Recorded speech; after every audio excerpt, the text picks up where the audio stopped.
እነኚህ ግለሰቦች በፖሊስ ቁጥጥር ስር የዋሉና በአስቸኳይ የሞት ፍርድ የተፈረደባቸው ወንጀለኞች ናቸው። ሰርቀው አሊያም ገለው እንዳይመስላችሁ የሰው ልጅ እንደ እንስሳ ያደኑ የሚበሉ ግለሰቦች እንጂ። በዚች መንደር ሰዎች ሲጠፉ በመፈለግ ጊዜ አይባክንም። ይልቁኑ ማን እንደበላው ይጣራል። ሰላም ውድ የሽሚካስ ዩቲዩብ ቻናል ተመልካቾች እንደምን ቆያችሁ? ይህች ዓለም በብዙ አስገራሚ ነገሮች የተሞላች ናት። አንዳንዶቹ የሚደንቁ ሲሆኑ እኩሌታው ደግሞ እጅግ አስፈሪና ለመቀበል እንኳን የሚከብድ ነው። እንስሳቶች እንኳን በጋራ አድነው ሌላ ፍጥሩን ይመገባሉ። እርስ በርስ እስኪጋደሉ ቢጣሉ እንኳን ሲሞቱ ጥለው ይሄዳሉ። ታዲያ ደመነፍስ የሆነው እንስሳ የማያደርገው ይህንን ድርጊት በምድር ላይ የማስተዋልና የማሰብ ጥበብና ዕውቀት የተሰጠው የሰው ፍጡር የገዛ መንደሩን ሰው እና ሕፃናት አድኖ ይበላል ሲባል እንኳን ለማየት ይቅርና ለመስማት እንኳን ይዘገንናል። በእንግሊዘኛ አጠራሩ ካኒባሊዝም የሚባል ሲሆን ይህም ተመሳሳይ ስፒሺሶች እርስ በርስ ለምግብነት ሲዋዋሉ የሚሰጥ ስያሜ ነው። ታዲያ ዛሬ ይህንን ሐሳብ ይዘን ወደ ጎረቤት ሀገር ኡጋንዳ እንሄዳለን። ይህች ሀገር ባላት የተፈጥሮ ሀብት የአፍሪካ እንቁ በመባል ትታወቃለች። ነገር ግን ወደ ውስጥ ዘልቀን ስንመለከት ከትልልቅ አመራሮች ጀምሮ እስከ ገጠራማው ማህበረሰብ ድረስ የወረደ በጣም የሚያስፈራና እጅግ ዘግናኝ ልማዶች ያሉባት ሀገር እንደሆነች እናያለን። በዚች ሀገር አብዛኛው የማህበረሰብ ክፍል የክርስትና እምነት ተከታይ ቢሆንም ሌሎች ግን በባህል እምነቶችና በጥንቆላ የሚያምኑ ማህበረሰቦች ናቸው። ምንም እንኳን ጥሩ ባህሎች ቢኖራትም አንዳንድ መጥፎ ባህሎች ግን አልጠፉም። በእነኚህ መጥፎ ባህሎች ምክንያት ብዙዎች አካላቸው ጎሏል፣ ብዙዎች ሞተዋል፣ እንዲሁም ተበልተዋል። ለምሳሌ እንኳን ብንወስድ ይህ ግለሰብ የነበረውን ቆይታ እንመልከት። ስሙ ባቡላ ይባላል። ከልጅነቱ ጀምሮ የሰው ስጋ ሲበላ የኖረ ሰው ነው።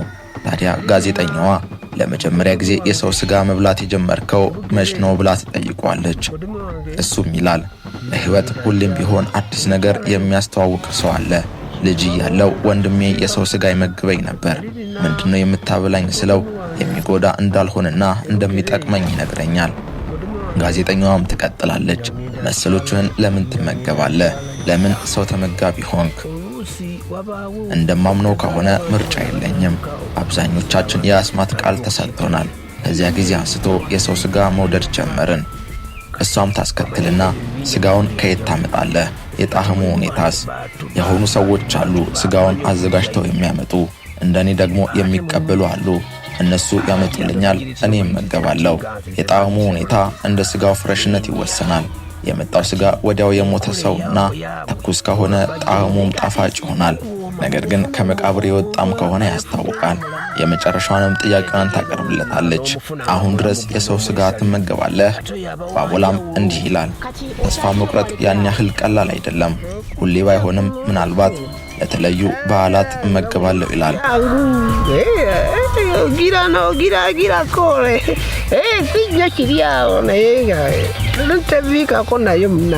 ከዚህ ሰው ምስክርነት እንኳን እንደምንረዳው ከሆነ ነገሩ ቀላል ጉዳይ አይደለም። በዚህ ህይወት ውስጥ ያሉ ሰዎች የሰው ስጋ ለነሱ ሱስ ነው። በየትኛውም ሁኔታ ለማግኘት ምንም ያደርጋሉ። ከአንዳንድ ምንጮች እንደምንረዳው ከሆነ ደግሞ የተደራጁ ማፊያዎች ያሉ ሲሆን ሰዎችን እየገደሉና እያደኑ 1 ኪሎ የሰው ስጋ እስከ $10 እንደሚሸጥ ይናገራል። በዚህም ምክንያት የዚህ አካባቢ ነዋሪዎች ፀሐይ ከጠለቀች በኋላ ከቤት መውጣት የማይታሰብ ሆኖባቸዋል። የጉዳዩን አሳሳቢነት የተመለከተው የሀገሪቱ መንግስትም የአስቸኳይ ጊዜ አዋጅ አወጀ። በዚህ የአስቸኳይ ጊዜ አዋጅ ታውጆ እንኳን በምሽት የሰው አስክሬን ተሸክመው የሚሮጡ እንዲሁም ሲገሉ የተያዙ ብዙዎች ነበሩ። ፖሊስ ባደረገው የመለየት ስራና ባገኘው ጥቆማ መሰረት 13 ሰዎችን የያዘ ሲሆን በነበረው ፍተሻ የህፃናት አጥንቶች፣ ጸጉሮች፣ ጫማዎችና ልብሶች ተገኝተዋል። የሚገርመው ደግሞ ይህ ድርጊት ከትላልቅ ባለስልጣናትም ጋር መገናኘቱ ነው። ኢድ አሚን ዳዳ ዘ ቡቸር ኦፍ አፍሪካ በሚል ስያሜ ይታወቃል። በ1970ዎቹ ኡጋንዳን በጨካኝ እጁ ሲገዛ ስለሱ የሚወሩ ወሬዎች ከአእምሮ በላይ ናቸው። አሚን በቤተ መንግስት ውስጥ ባለው ፍሪጅ የጠላቶቹን የሰውነት ክፍሎችና ልቦች ያስቀምጥ ነበር የሚሉ ወሬዎች በብዛት ይወራሉ። ታሪኩ በዚህ ብቻም አላበቃም። በሰሜን ኡጋንዳ ለ20 ዓመታት የቆየው የጆሴፍ ኮኒ አማዲ ቡድን LRA ሌላኛው የሰው ልጅ ውድቀት የታየበት ቦታ ነበር።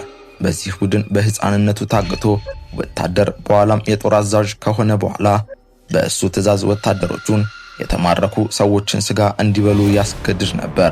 ይህን የሚያደርገው ወታደሮቹ ወደ ማህበረሰብ መመለስ እንዳይችሉና አእምሯቸው እንዲደነዝዝ ለማድረግ የታለመ ስልታዊ ጭካኔ ነበር።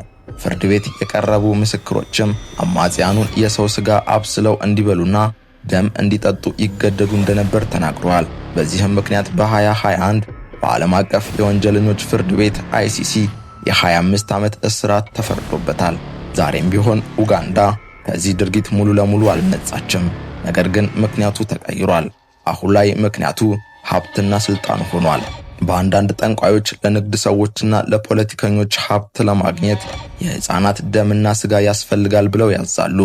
በ2022 እና በ2023 ዓመተ ምህረት ብቻ እንኳን በርካታ ጠንቋዮች የህፃናትን አካል ይዘው ተገኝተው የዕድሜ ልክ እስራት ተፈርዶባቸዋል። የኡጋንዳ መንግስት በ2021 ባወጣው አዲስ ህግ ሁማን ሳክሪፋይ አክት ማንኛውም ሰው የሰው አካል ለጥንቆላ ሲጠቀም ከተገኘ በቀጥታ የሞት ፍርድ አሊያም የዕድሜ ልክ እስራት ይጠብቀዋል። እስካሁን የሰማችሁት ታሪኮች እጅግ ዘግናኝና ለማመን የሚከብዱ ሊሆኑ ይችላል። በዚህ ዘመን እንዲህ ያለ ጨለማ ገጽታ መመልከት ምን አይነት ጉድ ነው ያስብላል። እነዚህ ሁሉ ክስተቶች በ10 ሺዎች የሚቆጠሩ ሰዎችን ህይወት ቀጥፏል፣ ቤተሰብን በትኗል፣ በሀገር ታሪክ ላይም ጥቁር ጠባሳ ጥሏል። ይህ ዘግናኝ ክስተት የኡጋንዳን እውነተኛ ገጽታን አይወክልም። ሀገሪቱ ካለፈው የጭካኔ ታሪክ ለመውጣትና ጥቁር ጠባሳዋን ለማከም እየታገለች ነው። ህግ እየተከበረ ነው። ወንጀለኞች እየታሰሩ ነው። የሰው ደህንነት ከምን ጊዜም በላይ እየተጠበቀ ነው። ይህንና መሰል ታሪክ ለመዳሰስ ወደ ጎረቤት ሀገር ኡጋንዳ ሄድኩ እንጂ ምናልባት የሀገራችንን አቧራ ትንሽ ብናራግፍ አንዳንድ ጉዳዮች ይኖራሉ። ብዙ የሚሰሙ ነገሮች ስላሉ በቂ መረጃዎችን ካገኘው በሌላ ፕሮግራም ወደ እናንተ ይዤ የምቀርብ ይሆናል። ለዚህ ቻናል አዲስ ከሆናችሁ ሰብስክራይብ አድርጉ። የምለቃቸው ቪዲዮዎች እንዲደርሱ የደውል ምልክቱን ያብሩ። ስለገዛችሁ ከልብ አመሰግናለሁ። እወዳችኋለሁ። ሰላም